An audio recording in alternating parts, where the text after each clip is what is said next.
पश्चिम बंगालमध्ये ऐतिहासिक सत्तांतर होत असताना शुभेंदू अधिकारी यांचं नवं सरकार शपथ घेत असताना नागपुरात खास झालमुडी महोत्सव साजरा करण्यात आला। प्रसिद्ध शेफ विष्णू मनोहर यांनी नागपूरकरांना पश्चिम बंगालच्या झालमुडीचा आस्वाद घेण्यासाठी निमंत्रित केलं। खास झालमुडीचे सर्व साहित्य पश्चिम बंगालमधून त्यांनी मागवले। नागपूरकरांनाही झालमुडीचा आस्वाद यामुळे घेता आला। काही महिला तर खास बंगाली वेशभूषा परिधान करून या महोत्सवासाठी आलेल्या होत्या।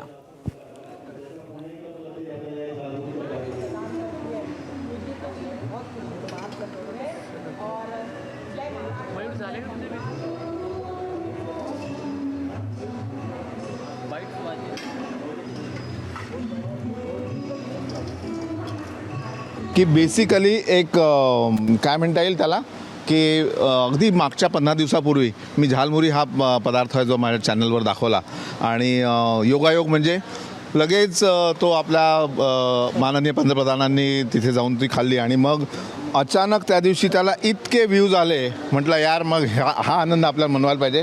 आणि मध्य भारत म्हणजे नागपूर, आणि नागपूर तुम्हाला माहिती आहे की सगळं सध्या जे आपलं देश आहे ते नागपूरचं आलं होतं असं म्हणायला कमी नाही।